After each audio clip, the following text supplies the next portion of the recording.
vamos dar início, dar continuidade, né, ao capítulo 6, versículo 7. Diz aqui a palavra do Senhor: e eu vos tomarei o meu povo, e serei vosso Deus, e sabereis que eu sou o Senhor vosso Deus, que vos tiro de debaixo das garras dos egípcios. As irmãs acharam? Estavam lá acompanhando direitinho? Nós estamos aqui, versículo 7, como já dissemos, que o Senhor ele se faz conhecer como o Senhor Jeová, como o Senhor, como Deus de relacionamento, um Deus que fala ao coração do homem, um Deus que se preocupa com o homem, um Deus de amor, um Deus de libertação. Porque antes ele estava como um Deus que estava suprindo as necessidades do povo. Aqui ele estende a sua forte mão, o seu braço estendido e livra o seu povo.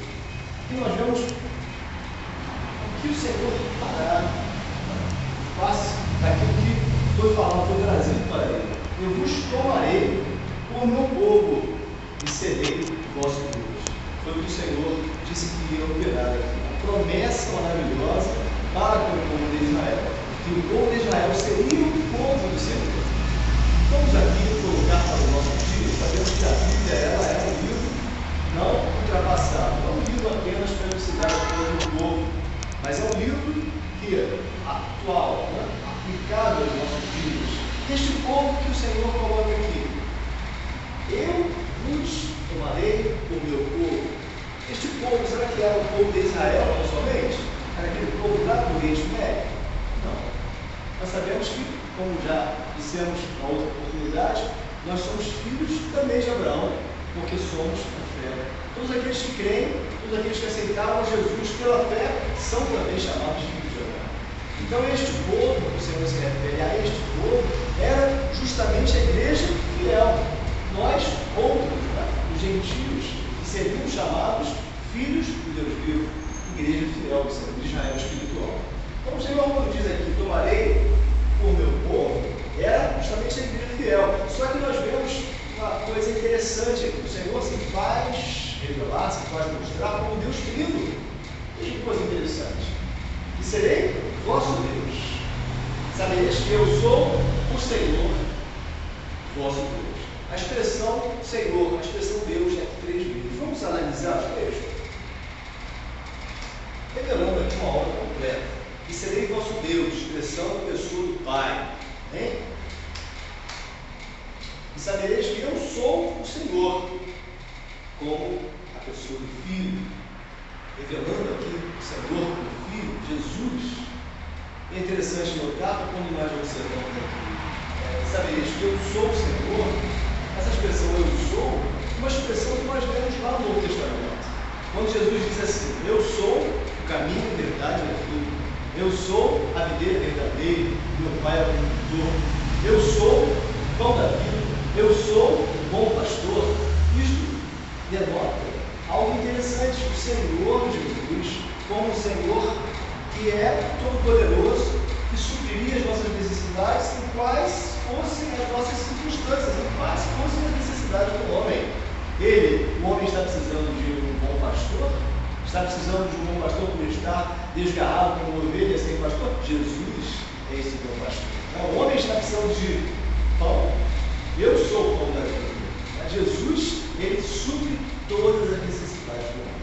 Vemos que a filosofia ela pergunta, né? Ela questiona para onde o homem veio, por que o homem está aqui, para onde o homem vai. As três perguntas, digamos, essenciais que a natureza humana, ela prescruta, ela procura saber. E as três perguntas, a palavra de Deus ela responde categoricamente. De onde nós viemos? Viemos do pó da terra. Por que estamos aqui? Estamos aqui com o quê? De passagem, como peregrinos de uma terra estranha. Né? E para onde nós vamos? Vamos para Canaã, para a terra que manda a leite e mel. Né? Então, de modo que nós vemos todas as respostas que o homem busca, a palavra de Deus, ela satisfaz completamente. E aqui nós vemos: eu sou o Senhor. Jesus revelado como esse eu sou das nossas vidas. Uma revelação muito Carlos Henrique Pentecostes, céu cheio do Espírito Santo, a época da igreja, uma fase histórica da igreja, em que o Senhor levantou muitos homens de Deus, Moody, Spurgeon, dentre eles Darby, John Darby e Pentecostes também. E esta revelação foi dada a esse grande homem, esse servo do Senhor. Então vamos lá. Esse é o sou aí no Antigo Testamento, em todas as vezes que diz eu sou, está sempre falando do filho e não do pai, é sempre relacionado ao filho e não ao pai. Nesse contexto, pelo menos, apontaria para o filho. Porque, na verdade, a palavra, ela, dentre os contextos, os vários contextos que nós temos, vemos que são N revelações. Não podemos dizer que é obrigatoriamente seja só um filho, dependendo do contexto. E quando Deus falou para Moisés, fala para o povo que eu sou, Deus está falando do pai. Está falando do filho. Jesus já estava revelado ali na pessoa do Pai. Porque, na verdade, nós sabemos aqui, vamos contemplar aqui agora, um Deus trino. Jesus, na pessoa de Deus, e Deus, na pessoa de Jesus, eles são um, não é verdade? Quando Filipe chega-se para Jesus e pergunta, Senhor, mostra-nos o Pai. Aí o Senhor volta-se para Filipe e diz, Filipe, eu estou tanto tempo convosco e diz, mostra-nos o Pai. Quem vê a mim vê o Pai, porque eu sou o Pai, o Pai está em mim. Então nós vemos que este eu sou, o Senhor quando disse a Moisés, diga a Faraó que eu sou, te enviou. Enviou a ele. Então esse eu sou era Jesus revelado, mostrando que o Senhor Deus ele haveria de enviar o seu Filho amado para o quê? Executar o seu juízo sobre o Faraó deste mundo, sobre Satanás, sobre o inimigo das nossas almas, como ele fez. Jesus veio ao mundo, porque Deus amou o mundo de tal maneira que deu o seu Filho unigênito, para que todo aquele que crê não pereça, mas tenha a vida eterna. E este juízo, ele foi executado e foi completamente satisfeito na cruz do Calvário, porque quando Jesus esmaga a cabeça da serpente, na cruz do Calvário nós vemos que, como em Apocalipse, Jesus ele é revelado, que se mostra com os pés de latão reluzente. Isso mostra o quê? Porque o latão reluzente, o bronze, tipifica na Bíblia a justiça satisfeita de Deus. Quando Jesus ele calca aos pés do filho da serpente. Quando Jesus calca aos pés e esmaga a cabeça da serpente, mostrando ali que na cruz do Calvário, seu sangue vertido, ele nos concedeu o quê? Vida e vida em abundância. Ao mesmo tempo que concedeu juízo, conferiu ou executou o juízo de Deus sobre aquele que havia se revelado desde o início. Amém? Tanto que o Senhor, ele quando satisfaz no Calvário, ele diz, está consumado. Está consumado. E o poder do sangue de Jesus na cruz, apenas um sacrifício puro, santo, um sacrifício incomparavelmente melhor do que outros sacrifícios que eles faziam e celebravam no Velho Testamento, de cordeiros, de cabritos, pombinhos. Vemos que teria que ser um sacrifício incomparavelmente superior. Só poderia ser um sacrifício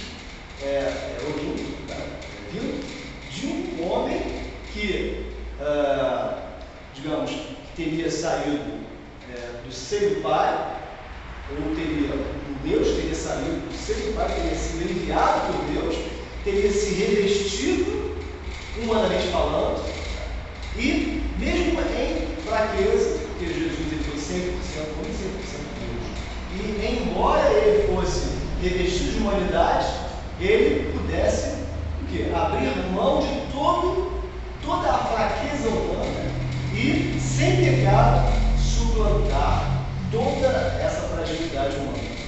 Só Jesus pôde executar isso. Quer dizer, cumprir todas as exigências da lei de Moisés.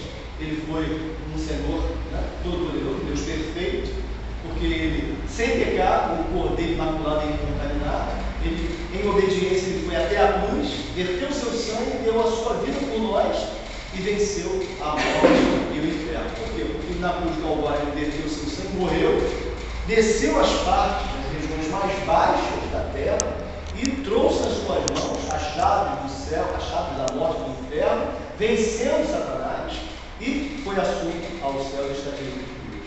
Percebeu, irmão? O Senhor, Jesus, quando o Senhor Deus diz, eu sou, enviou a voz, né? Já era Jesus enviado ao mundo para morrer pelo pecador, vencendo, portanto, o acusador. E, em todas as formas possíveis e imagináveis, ele ser este cordeiro imaculado, este cordeiro de Deus que tirasse, que tirou o pecado do mundo. Neste contexto, nós vemos que Jesus, ele é revelado aqui como eu sou. Por quê? Só ele pode suprir todas as necessidades, as mais variadas, do ser humano. Como já mencionamos aqui, o Senhor como pão da vida, o Senhor como água da vida, o Senhor como um bom pastor, o Senhor como uma videira verdadeira. Então, a videira, ela justamente, ela produz o fruto, né, da vide, na verdade, a uva, e desse fruto da vide faz com que o vinho possa ser produzido, e o vinho da alegria do homem, na verdade. Então, o vinho, na palavra de Deus, é tipo do Espírito Santo, a alegria do Espírito Santo. Então, olha, se esta vida terrena aqui só traz ansiedade, angústias, tristezas, a Bíblia mesmo diz, né? No mundo tem aflições, mas tem de bom ânimo. Se um homem está precisando de alegria por estar triste, Jesus é a alegria do seu espírito. Né? Eu sou a videira verdadeira. Né? Se o homem está faminto, porque como a palavra de Salmo 42, assim como a porta suspira pelas correntes das águas, assim suspira a minha alma por ti, ó Deus. A minha alma tem sede de Deus, sede de Deus vivo. Então o homem está sedento de Deus. E quem pode saciar a sede deste homem? O Senhor Jesus. Né? Aquele que beber da minha doutrina, aquele que estiver com sede, venha aí e beba. No último dia da festa, Jesus ele menciona esta verdade, as outras marcas, né? Que ele seria o quê? A água da vida. Só ele poderia saciar esta sede espiritual do homem. E assim sucessivamente, todas as mais variadas necessidades, Jesus, como eu sou, grande eu sou, ele satisfaz. Amém? E a terceira menção aqui do vosso Deus como Espírito Consolador. É um parágrafo.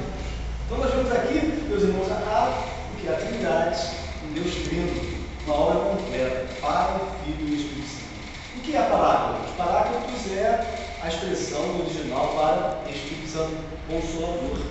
Aquele que se põe, aquele que fica, né? Que permanece ao lado, que se põe ao lado. E este Espírito Santo, como promessa de Jesus, né? Ele realmente está consignado na palavra lá no livro de João, no Evangelho de João, que diz que não vos deixarei órfãos, mas vos enviarei o meu Consolador. Este Espírito da verdade vos ensinará o caminho da verdade. Então, este Paráclitos, com ele, nós podemos contar. Amém? É o que nós fazemos hoje, na verdade. Nós não estamos sós. Onde quer que nós nos encontremos, clamamos ao Senhor, sabendo que não estamos, naquele momento, simplesmente ali isolados, por estarmos distantes da igreja, distantes dos irmãos, por exemplo, podemos contar com a presença do glorioso Espírito Santo. Este Espírito da verdade, este Consolador, este Paráclitos, que está bem vivo no nosso meio. E em nós, porque somos também o que? Templo do Espírito Santo. Amém, irmãos? Então aqui já estava revelado que um Deus trino e uma obra completa, o Pai e o Espírito Santo. Eu vos tomarei por meu povo, a igreja fiel, e serei vosso Deus, e sabereis que eu sou o Senhor vosso Deus. Eu sou o Senhor vosso Deus. Eu sou Jesus como ser este eu sou. E sabereis. Por que sabereis? Porque nós teríamos, em igreja fiel, uma experiência pessoal com o Senhor. A experiência de novo nascimento não seria simplesmente uma reunião social, não seria apenas uma ideologia, não seria uma filosofia nova, mas seria uma experiência real com Deus vivo. Seria a experiência que Paulo disse, né? Eu estou crucificado com Cristo. Não mais eu vivo, mas Cristo vive. A vida que vivo na carne, vivo na fé do Filho de Deus. Aquela experiência que o Senhor, Ele mencionou para Nicodemos. É necessário que você nascer de novo. O que é nascer de novo? Nascer da água e do Espírito. Porque aquele que não nascer de novo não pode vir no reino do céu. Então, mostrando com isto aqui, que esse sabereis que eu sou o Senhor, era o que? Era uma experiência pessoal que nós, como igreja, vivenciaremos junto ao Senhor. E aqui o Senhor ainda diz que eu vos tiro de debaixo das cargas dos inimigos. O Senhor falou aqui que vos tirarei? Não, que vos tiro.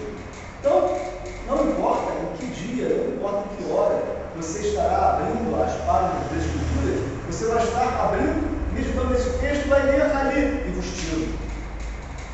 Daqui a algum tempo, você abrir, você meditar, vai perceber, eu vos tiro. Então, para Deus não há passado, nem presente, nem futuro. Né? Vos tiro é o hoje. Né? O nosso Deus não é segundo o nosso tempo cronológico. O nosso Deus é kairos. O tempo do nosso Deus é um tempo que é um tempo eterno, é da eternidade. Então, como se o Senhor estivesse nos contemplando na sua soberania e ali, diante de si, ele pudesse contemplar toda a história da humanidade. Né? Sem passado, sem presente, sem futuro. Para Deus, tudo é hoje. Né? Então, ele aqui coloca os tiros, amém? Os tiros das cargas, sobre as cargas, debaixo das cargas dos egípcios. É um Deus libertador, um Deus maravilhoso. Esse é o nosso Senhor, Pai, Filho e Espírito Santo. Como já dissemos aqui, não apenas de ouvir falar, mas pessoalmente, tendo um novo nascimento.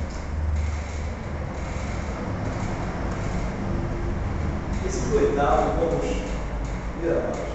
E eu vos levarei à terra, acerca da qual levantei minha mão, jurando que a daria a Abraão, a Isaque e a Jacó, e vou-la darei por herança, eu, o Senhor. Outra promessa maravilhosa que o Senhor faz aqui. E eu vos levarei à terra. Que terra era esta? A terra de Canaã. Né? E hoje, qual é a promessa que o Senhor nos faz? De nos levar também à terra? Nos levar à terra também, né? A terra prometida. Há dimensões celestiais. Nós vemos aqui, lá em João 14, a casa de meu pai é muitas moradas. Se não fosse assim, eu vou teria dito, vou preparar um lugar. E quando eu for, voltarei para vos buscar. E vos levarei para mim mesmo, para que onde eu estiver, estejais vós também. Então essa promessa maravilhosa que nós vemos, rapaz, é algo que nós vivenciamos hoje. Assim, vocês perceberam, os irmãos perceberam aqui, irmãos, um paralelo existente, nós não podemos prescindir desta realidade. A Bíblia não é um livro simplesmente voltado para o passado, de um povo, para o folclore de um povo antigo, não, é um livro atualíssimo. O Billy Graham disse que a Bíblia é mais atual que qualquer jornal. Né? Então nós vemos que a palavra de Deus, ela quando meditada, ela pode ser aplicada perfeitamente para os nossos dias, para as nossas vidas. Então o que nós vemos aqui é destinado à promessa de Israel, nós que abraçamos e tomamos para nós como igreja, como Israel, o que? Espiritual. Amém? Então, como o Senhor aqui prometeu levar o seu povo para a terra de Canaã, daria como juramento Abraão, Isaque e Jacó, nós, outros gentios, uma vez lavados e remidos do sangue de Jesus, como Israel espiritual, também abraçamos esta promessa. Tá? Como Israel foi aquinhoado, foi privilegiado em receber tal promessa, nós também o somos. Bem, a mesma promessa que para Israel existiu, para nós outros também existe. Isto é, de sermos levados a esta terra que manda leite e mel, nas mansões celestiais, uma pátria celestial maravilhosa. Temos essa convicção, né, irmãos? temos esta certeza. Que se o nosso coração parar agora, é claro que não queremos isto, né? Mas caso houvesse esta solução de continuidade, nós temos a certeza de que nós instantaneamente herdaríamos essa pátria celestial. Amém? Entraríamos nos portais da glória, louvado seja Deus. Esta certeza que arde em nossos corações. Então é João 14, 2 e 3, fala acerca desta terra a qual o Senhor prometeu que nos levaria, jurando que a daria. Deus não é homem para que minta, nem filho do homem para que se arrependa. Ele jurou pelo seu próprio nome. Se ele jurou pelo seu próprio nome, ele não vai o quê? Voltar atrás. Né? Digamos que o Senhor, Ele é este Deus maravilhoso, Deus de promessas. Tem outras promessas lá, não é apenas promessa de uma vida eterna.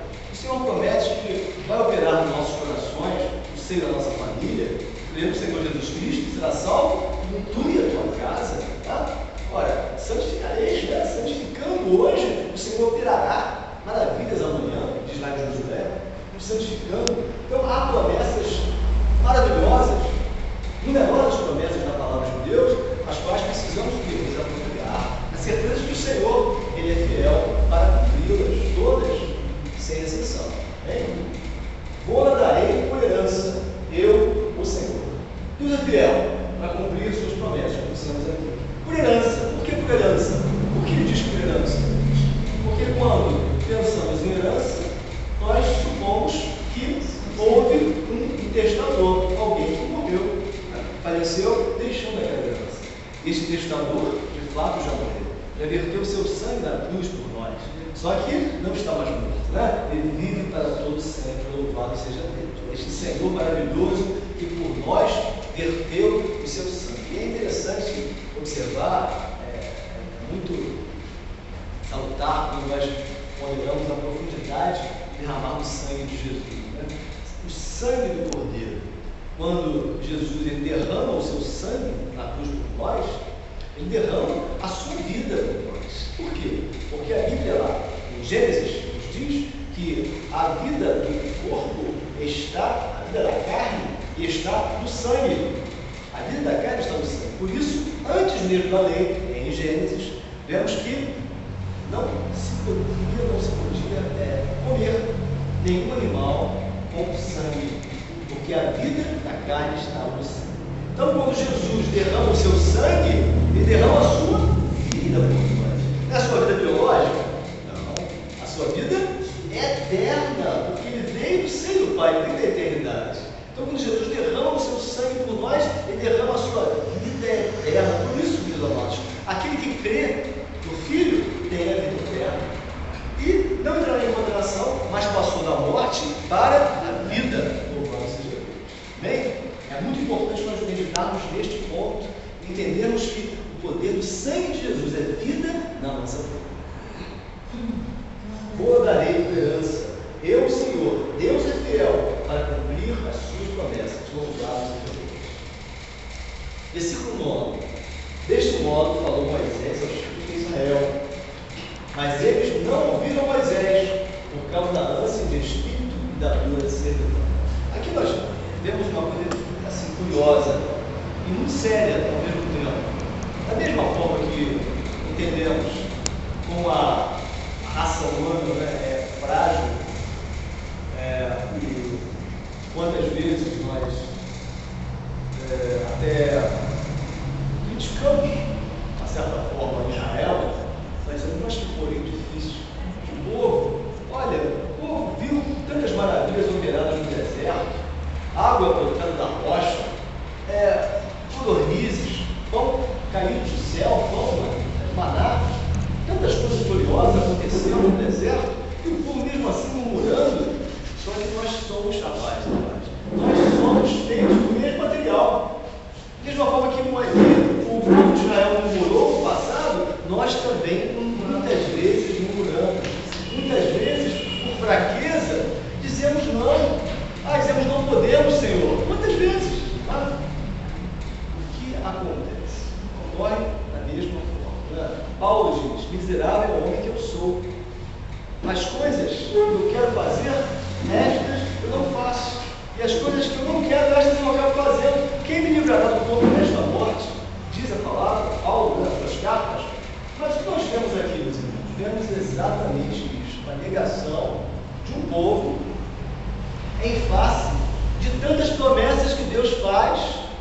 tantas maravilhas que Deus promete operar no seio deste povo, no meio deste povo, livrando este povo do Egito. Aqui nós vemos que deste modo falou Moisés aos filhos de Israel. De que modo? Dizendo ou reproduzindo todas as promessas que Deus havia de operar no meio de Israel. E mesmo assim o povo que aceitou? Não. Vamos ver aqui? Mas eles não ouviram a Moisés. E hoje? É diferente? E Moisés tem continuado a falar? Hoje? Quem é o tipo? Moisés representa quem, na verdade? O nosso Redentor, o nosso Libertador, Jesus. Né? E Moisés, assim como Moisés falou aos filhos de Israel, Jesus tem falado às pessoas deste mundo?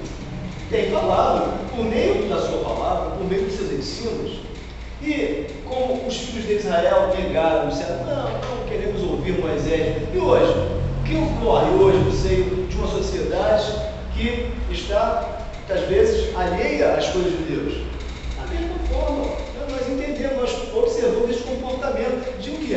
De rejeitar, de rechaçar. Não queremos o Evangelho, achamos que, isso aí é só para aquele tempo, isso até é um jargão, né? A sociedade diz que religião é só para pessoas doentes, né? Pessoas velhas e pessoas sem recursos, né? Financeiros, né? Pessoas pobres, não é verdade? Mas não é isso não. A palavra do Senhor diz o quê? Que a salvação é para todos, indistintamente para todos, pequenos e grandes, ricos e pobres, negros e brancos, para todos.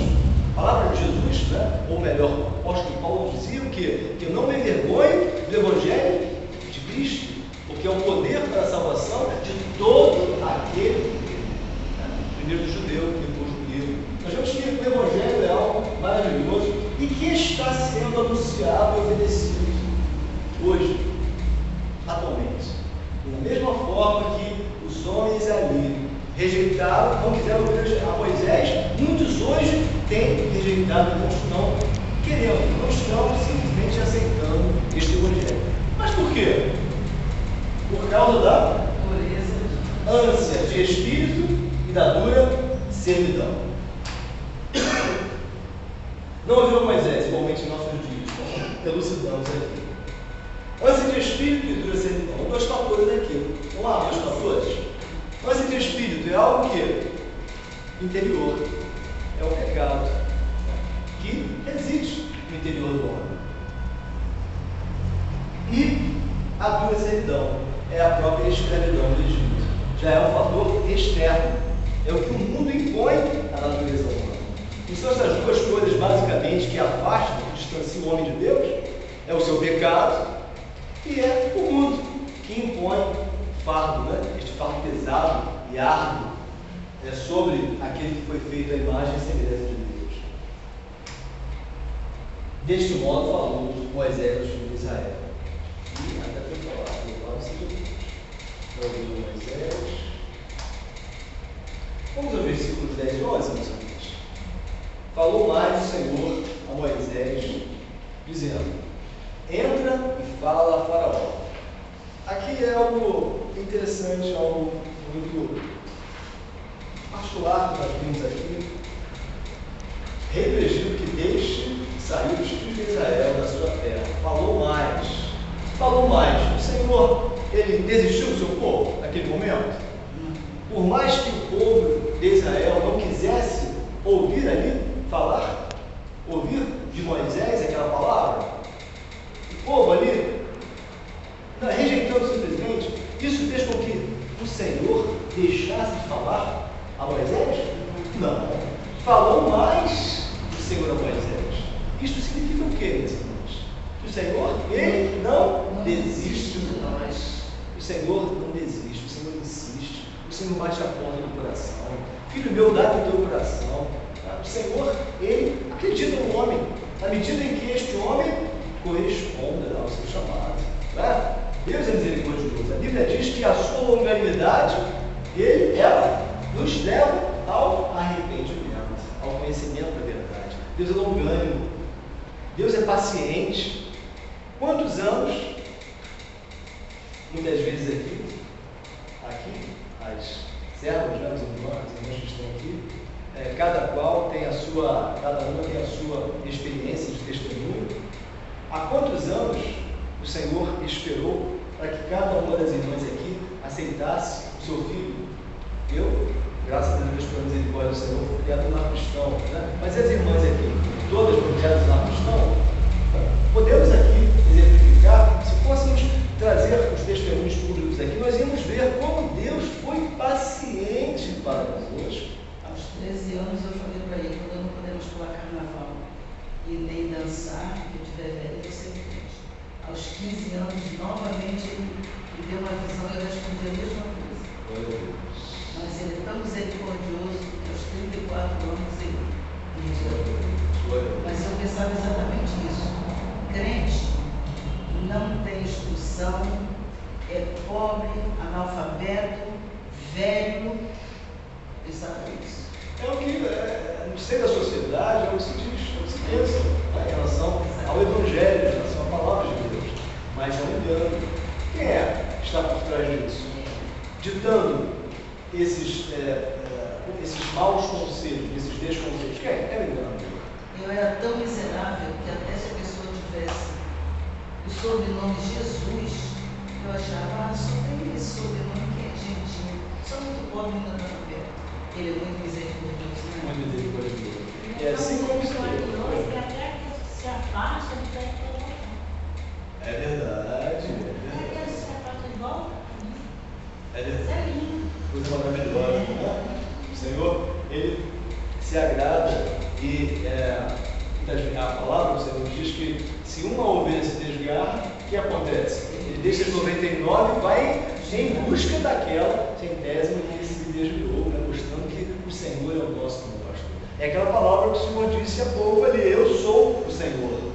Por que eu sou o Senhor? Porque Jesus é este eu sou, este grande eu sou. Eu sou o bom pastor da sua vida pelas ovelhas. Eu sou a videira verdadeira. Eu sou o caminho da verdade da vida. Então, cada necessidade do homem, Jesus ele supre satisfatoriamente. Amém, irmãos? Algo extraordinário. Então, da mesma forma que o Senhor, ele aqui fala mais a Moisés, falou mais o Senhor a Moisés, era uma demonstração de quê? De que o Senhor, ele continuaria insistindo com o homem, não desistiria do homem, como não tem desistido. Quantos familiares nossos aqui estão há anos, né? E nós estamos orando por eles e clamando ao Senhor: Senhor, é misericórdia, Senhor, salva, toca, e pedimos também ao Senhor o que? A paciência. Paciência para, da mesma forma que Ele é paciente, nós o quê? Estarmos nesta mesma postura, Senhor, orando, jejuando por eles, clamando, para que o Senhor tenha misericórdia e os salve. E não fiquem na trombeta soar, subam também com o mesmo fiel. O Senhor não desiste de nós, pelo seu imenso amor, insiste em nos alcançar por meio do seu amado Filho. 1 Timóteo 2,5, o único mediador entre Deus e os homens, Jesus Cristo, homem. Entra e fala a Faraó. Qual foi a palavra que o Senhor disse aqui para Moisés? Moisés, entra e fala a Faraó. Estamos meditando nesta passagem e meditando, pedimos ao Senhor: Senhor, para os nossos dias, como poderia ser Moisés, tipo do Senhor Jesus, entra e fala a Faraó, como Jesus tem falado então hoje a Faraó? Se Jesus já verteu o seu sangue, já venceu o inimigo das nossas almas na cruz do Calvário, e como Jesus tem entrado a Faraó e tem ele falado hoje? Como? Vamos ler? Está aí embaixo, está explicitado aí como o Senhor nos esclareceu esta parte. A orientação que o Senhor deu para que Moisés falasse era o quê? Era como? Que ele entrasse com poder e autoridade diante de Faraó e falasse para que os seus filhos, os filhos de Israel, fossem libertos do Egito. E hoje, como Jesus tem entrado diante de Faraó tem entrado através do seu corpo, que é a própria o quê? Igreja fiel. Entenderam, os irmãos? Porque lá no Salmo 133, vamos fazer um pequeno paralelo aqui. No Salmo 133 nós vemos que ao quão bom e suave é que os irmãos vivam em união. É como o óleo que desce sobre a cabeça e sobre a barba, e que desce sobre todo o corpo, até as orlas dos vestidos de Arão. Mostrando com isso que assim como o óleo desce sobre a cabeça, desce sobre todo o corpo de Arão, profeticamente, o óleo seria o quê? Escorrido da cabeça, que é Cristo, em torno de todo o seu corpo. E hoje quem batiza com o Espírito Santo é Jesus. Hoje você vê uma igreja que recebe a unção deste óleo maravilhoso. Perceberam? Cristo morreu, mas ressuscitou. O cabeça, então, está o quê? Vivo, à direita do Pai. E quem está neste mundo? O corpo, que é a igreja. O corpo deste cabeça. Amém? Jesus, ele entra da mesma forma que Moisés entrou. Estou me fazendo entender? Hoje, Jesus entra na presença de Faraó e repreende Faraó e luta com os filhos de Deus para saírem libertos do cativeiro por meio de quem? Do seu corpo. Jesus continua entrando diante de Faraó por meio do seu corpo. Como? Como por meio do seu corpo? A palavra de Deus diz lá em Marcos: estes sinais seguirão os que creem em meu nome, expulsarão demônios. Está vendo como a igreja tem entrado diante de Faraó com autoridade, com poder? Por quê? Porque é uma igreja que está sendo ungida com óleo, batizada com o Espírito Santo. Perceberam, os irmãos? Está dando para entender? Hoje nós estamos da mesma forma que Moisés, ele entrou com poder e autoridade diante de Faraó, por orientação do próprio Senhor. A igreja hoje, ela vai lá diante de Faraó, quando um dependente químico, quando uma pessoa no mundo ou no submundo está cativa, você vai lá evangelizar e você vai em jejum, em oração, batizada, cheia do Espírito Santo, você vai lá e resgata aquela alma das garras do inimigo. Olha, quando Moisés, da mesma forma que Moisés entrou diante de Faraó, a igreja hoje, Jesus hoje tem entrado diante de Faraó, Satanás, né? Faraó deste Egito, por meio do poder do sangue de Jesus. A Bíblia diz, não é? Isso, com autoridade, com poder, com sinais, mas sem prescindir o que? O óleo, sem prescindir da unção. Nós temos uma palavra muito divulgada, muito pregada, uma ordem que o Senhor deixou. Quantas mensagens em torno desta ordem? Ide por todo mundo pregar o Evangelho a toda criatura, batizando-as, ensinando-as a guardar todas as coisas que eu vos tenho mandado, batizando-as em nome do Pai, do Filho e do Espírito Santo. Em Mateus 28, eles que estão convosco todos os dias, até a consumação dos séculos. Só que o Senhor deu uma ordem anterior a esta. Antes de nós irmos como discípulos, nós teríamos que cumprir uma outra ordem que Deus deixara, assim que foi assunto aos céus. Qual foi a ordem? Lembra-se? Esperai antes, porém, em Jerusalém. Ficai em Jerusalém, até que do alto sejais revestidos de poder. E esta ordem primeira, anterior ao ide, muitos se esquecem.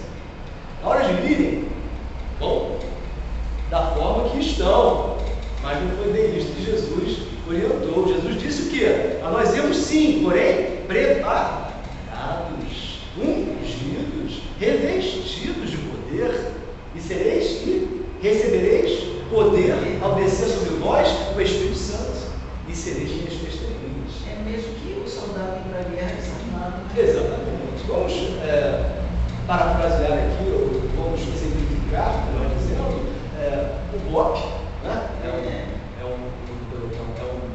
uma guarda especial da polícia, e sobe fazem determinadas incursões. Imagina se o BOP não fosse guarnecido com o material que deve haver, né? Bem iniciado e diante de um aparato, muitas vezes bélico até superior. Se eles não fossem com colete, com capacete, todos guarnecidos convenientemente. Como ficariam? Da mesma forma, os soldados de Cristo, revestidos de toda a armadura de Deus. Revestido de alguma armadura, de algum apetrecho, não, de toda a armadura de Deus. Então, o Senhor quer que nós saiamos, mas devidamente revestidos. Quando Moisés ele vai diante de Faraó, ele vai sozinho? Não, ele vai com quem? Com Arão. Por que vai com Arão?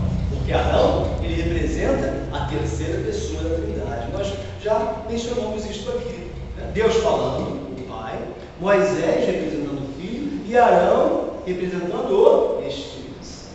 Então, hoje o servo, a igreja, ela vai diante de Faraó, mas acompanhada por Arão, né? Revestida do poder do Espírito Santo. Dúvidas? Está claro, irmãos, até aqui? Alguma pergunta? Amém? Estamos aqui para ajudar. Qualquer pergunta, qualquer dúvida, se estiver ao nosso alcance, teremos um enorme prazer de esclarecer. Se não, vamos recorrer ao pastor, né? Ao ministério. De fato, Moisés vai ilustrar o Senhor Jesus, nosso Redentor, quem nesse período da graça em que nos encontramos entra com poder e autoridade diante do príncipe deste mundo. Mas como? Mesmo tendo ferido a cabeça lá na cruz do Calvário, entra pelo seu corpo, como aqui comentamos.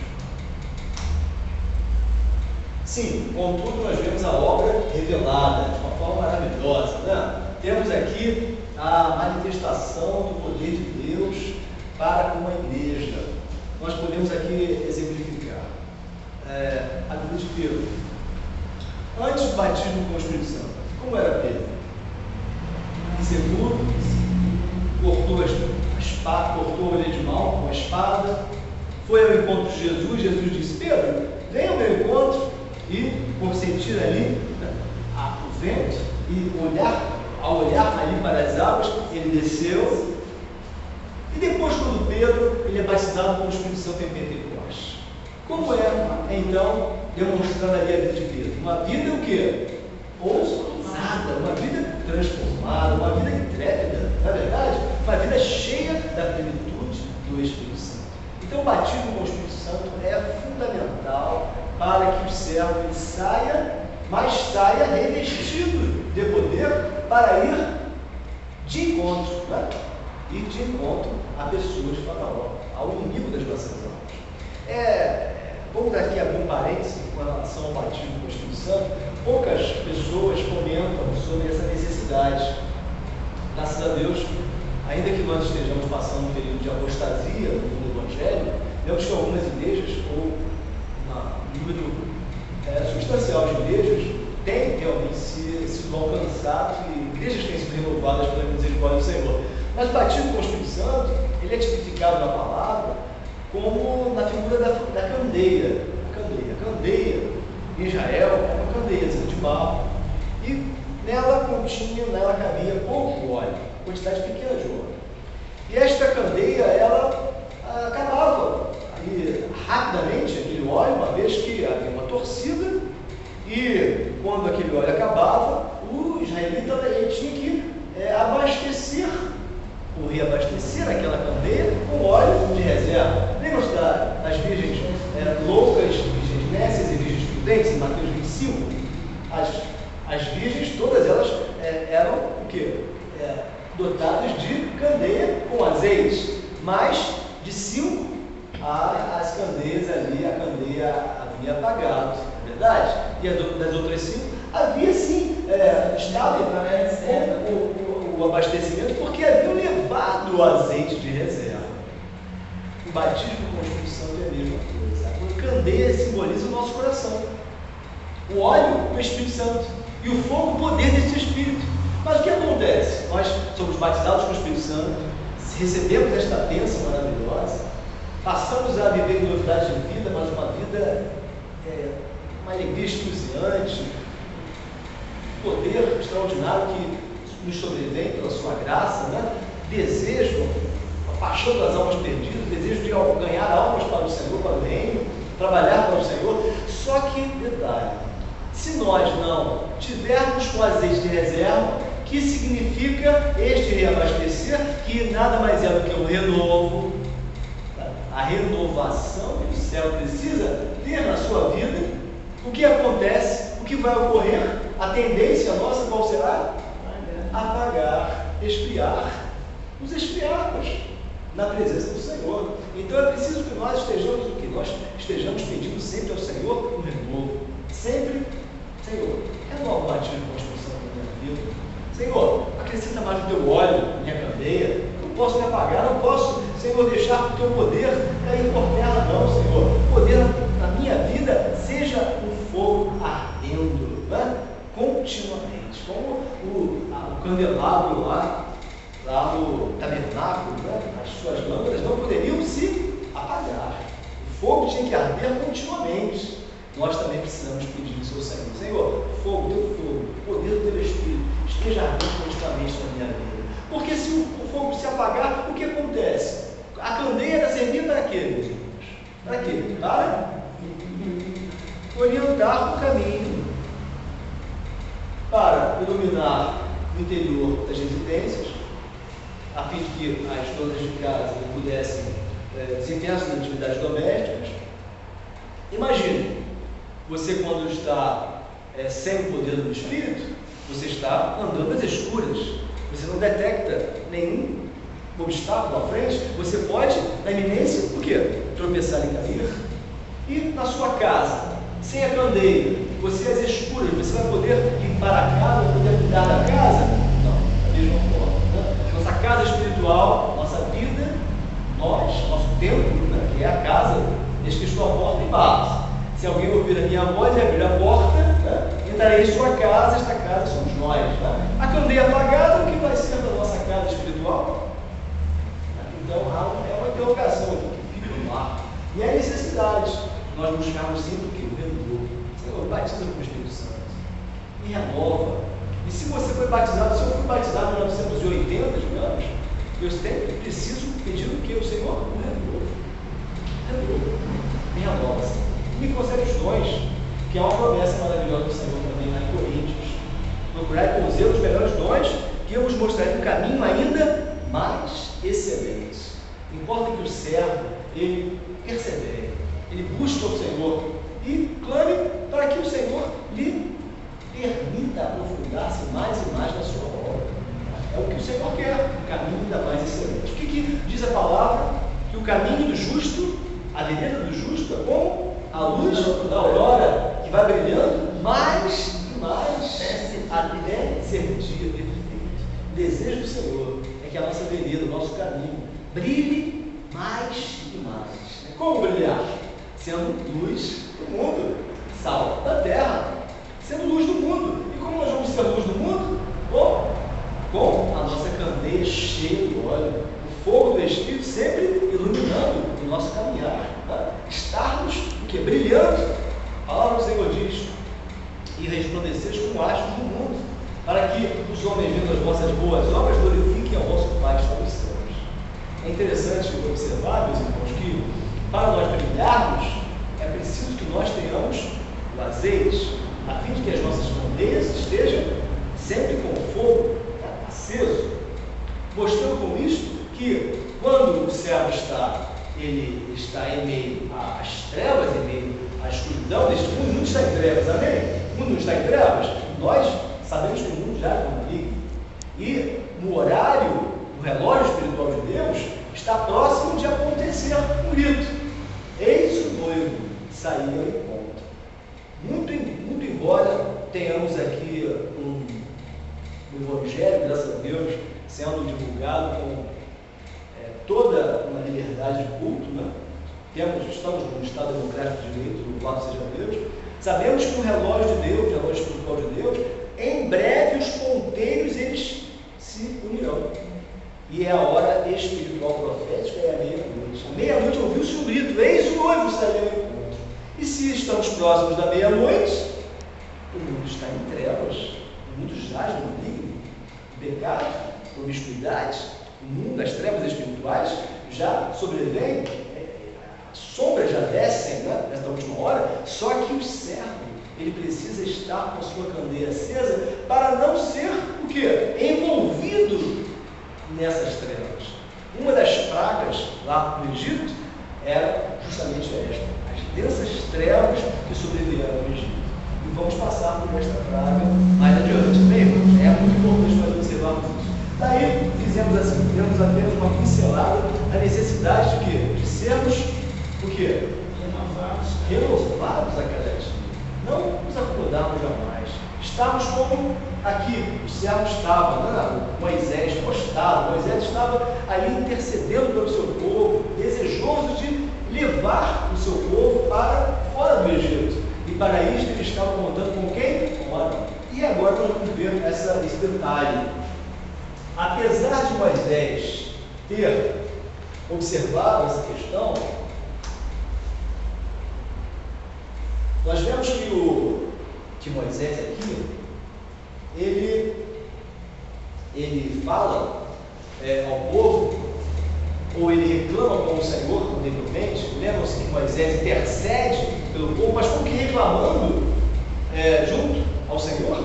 Moisés reclama, mas Senhor, este povo trouxeste este povo, ou permitiste que este povo ficasse no Egito, mas este povo está sofrendo. Moisés reclama com Deus, mas Deus, ele não reprova Moisés. Perceberam essa questão? De o Senhor ser longânimo, ser misericordioso, ser paciente para com Moisés. Deus não reprova Moisés por ele falar de uma forma assim contundente para com o Senhor. Mas pelo contrário, Moisés, ele fala ainda, dizendo o seguinte: eis os filhos de Israel não me têm ouvido. Como pode me ouvir Faraó? Também eu sou incircunciso de lábios. Vamos elucidar ainda mais aqui a questão. Por que Moisés, assim, ele coloca as palavras diante do Senhor? Moisés aqui ressalta o quê? A atual situação dos filhos de Israel. Isto é, por desinteresse, eles não queriam saber do Senhor, não queriam saber de Deus. Moisés se preocupa em receber o povo, assim como Jesus, assim como a igreja. Hoje, a igreja não vai lá no mundo para resgatar as almas que estão presas sob o jugo de Faraó? Da mesma forma. E quantos nesses últimos dias têm como desinteresse desdenhar do Senhor Jesus? Assim como não ouviram as palavras de Moisés, muitos têm desdenhado do Senhor Jesus, Moisés como figura do Senhor Jesus e seu evangelho eterno. Mas aí ele diz: como pois me ouvirão? Como pois me ouvirá Faraó? Eu sou incircunciso de lábios. Esta palavra incircunciso, meus irmãos, confirma aquela colocação que nós fizemos. Não dissemos que Moisés, ele, diante de Faraó, ele entraria, assim como a igreja hoje, assim como Jesus hoje entra por meio do seu corpo? E a sua igreja? A sua igreja ela é formada por quem? Pelos gentios que eram incircuncisos. Perceberam a analogia? Mesma forma que Moisés diz: eu sou incircunciso de lábios, e nós éramos incircuncisos também. Nós éramos gentios, buscando outros deuses mudos. Tinham olhos, mas não viam, não veem, ouvidos, mas não ouvem, boca, mas não falam. Mas, entretanto, nós recebemos a verdadeira circuncisão. Louvado seja Deus. Mesmo incircuncisos, aceitamos a Jesus e permitimos que Jesus escrevesse nas tábuas de carne do nosso coração a sua lei maravilhosa. Hoje não somos mais incircuncisos, mas somos lavados e remidos do sangue do Cordeiro. Não sei falar. E esse não sei falar também é curioso. Hoje, pela fé, nós podemos dizer que não sabíamos falar, mas hoje nós sabemos, porque pela sua graça o Senhor colocou um novo cântico nos nossos lábios. Hoje o Senhor toca os nossos lábios com as brasas vivas do altar. Hoje nós podemos falar, hoje nós sabemos falar, porque não falamos de nós mesmos. Não é verdade? Falamos da parte de quem? Da parte do próprio Senhor. Porque não falamos a nossa palavra. A igreja procura falar a palavra de Deus. Procura pregar a palavra do Senhor, os ensinamentos de Cristo. Não é? Que coisa maravilhosa. Deus põe-se diante dele, né? Ele então declara sua incapacidade e o Senhor não se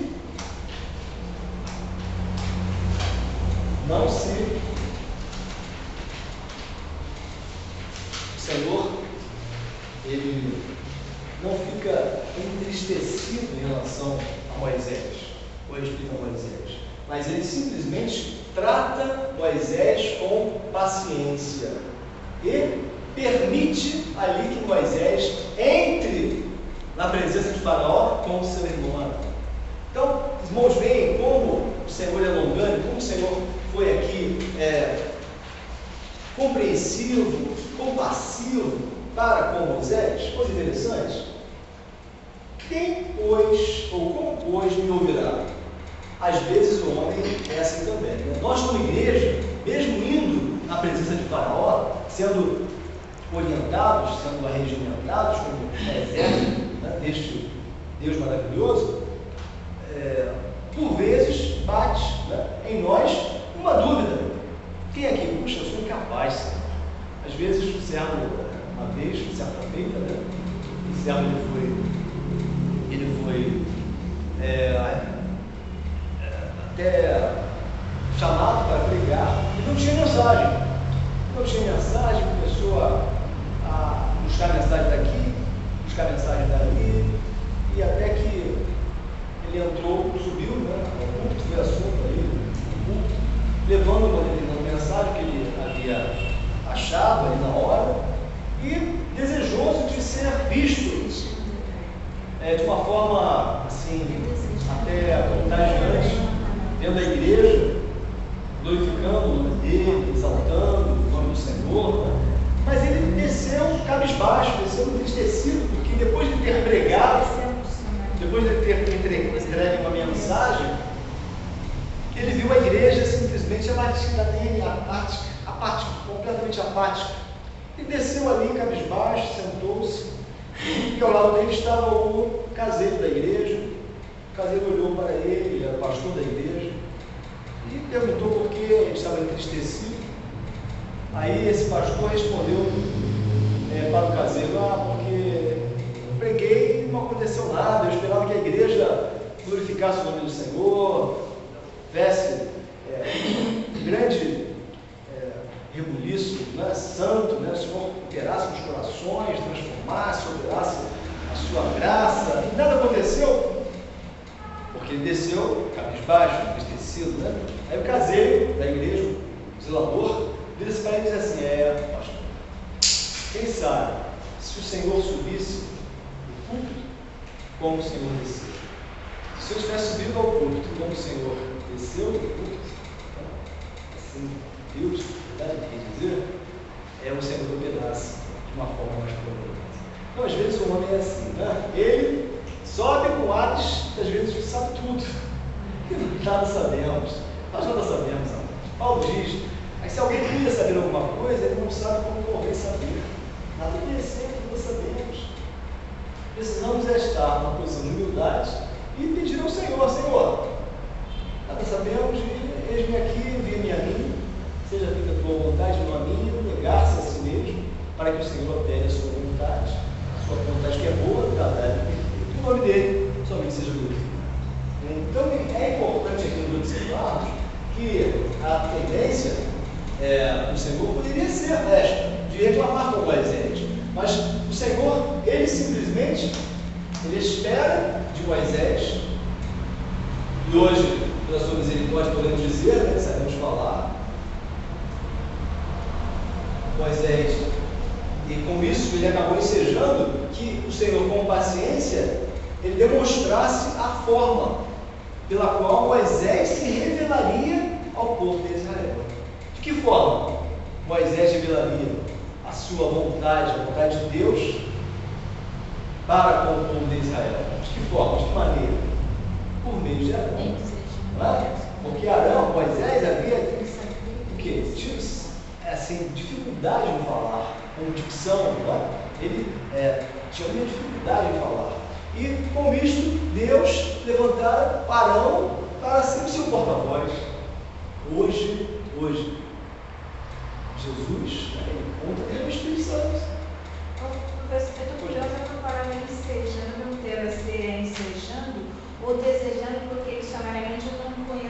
ensejar é criar um ensejo, criar uma oportunidade. Bem, ele permitiu que se criasse a oportunidade para que Deus revelasse a forma, uma oportunidade, criar um ensejo. Perfeito. Então, quer dizer, com aquela intercessão que Moisés fez diante de Deus, o Senhor, ele, o quê? Aproveitou aquela oportunidade para dizer, olha, vai e entra com Arão na presença de Faraó. Hoje, meus irmãos, como dissemos aqui, é imprescindível que a igreja, ela vá, sim, mais ungida com o Espírito Santo. Nós não somos os dons da verdade. Nós não podemos dizer que sabemos tudo. Né? Temos a verdade, que é a palavra de Deus. Né? Nós cremos na verdade, conhecemos a verdade nos libertará. Nós temos a palavra de Deus, mas nós não somos. Criar uma oportunidade. Criar uma oportunidade. Ensejar é criar uma oportunidade, criar um ensejo. Né? Então, meus irmãos, nós vemos aqui algo interessante, que a igreja não pode prescindir de sair sem o quê? Ou não pode abrir mão de sair com o Espírito Santo, amém? Com a unção do Espírito Santo. Assim como Moisés, ele entrou diante de Faraó com Arão, com o seu irmão Arão, que representa a terceira pessoa da Trindade. Assim ele falou, é essencial nós entendermos isso. Nesta hora profética que nós estamos vivendo, hora em que o relógio de Deus de Israel, vemos que o Senhor Jesus, ele profetizou dizendo, olhai para a figueira, quando seus ramos se tornam tenros, saber que está próximo o verão. Assim também, quando virdes todas estas coisas, sabei que a vossa redenção está próxima. Levantai as vossas cabeças, porque a vossa redenção estará próxima. Que coisas seriam estas? Os sinais dos tempos, né? O final dos tempos. Nós vemos quais são os sinais. E que figueira é esta? A figueira representa Israel. Israel hoje é independente. A figueira já brotou. Moisés já se tornou independente. E se a figueira já brotou, já nasceu os seus filhos lá em Israel, os israelitas, os israelenses, né, já nascem do sol de Israel, vemos que o verão está próximo. E que verão é este? Verão aponta para quem? Para o sol da justiça. Jesus está às portas. Se Jesus está às portas, se em breve Jesus virá, nós profeticamente também estamos no tempo de apostasia. Mas apesar de estarmos neste tempo de apostasia, vemos um paralelo interessante.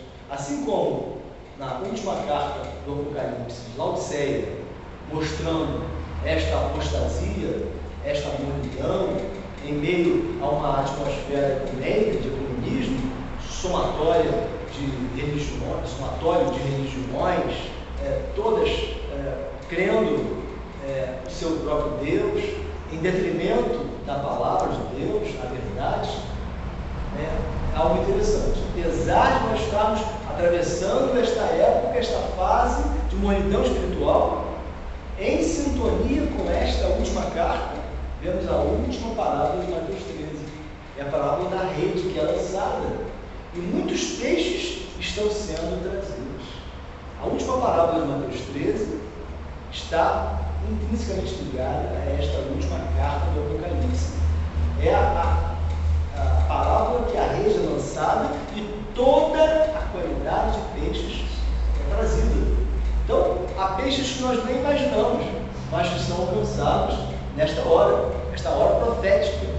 E a palavra do Senhor nos relata. Né? Quantos têm sido alcançados no mundo artístico, no mundo político, no submundo? Né? Pessoas que você olha, puxa, o Evangelho para todos, indiscriminadamente falando. Né? O Senhor, ele tem semeado a sua palavra e a sua palavra tem entrado nos corações de uma forma poderosa, maravilhosa.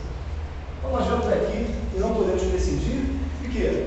Da cobertura, da unção deste óleo maravilhoso. Né? Assim como Moisés entrou com Arão, a igreja hoje é ungida, batizada com o Espírito Santo, ela entra com o poder e autoridade diante de Faraó. Para quê? Para e falar com autoridade, para repreender. Porque a Bíblia diz que as portas do inferno não prevaleceriam contra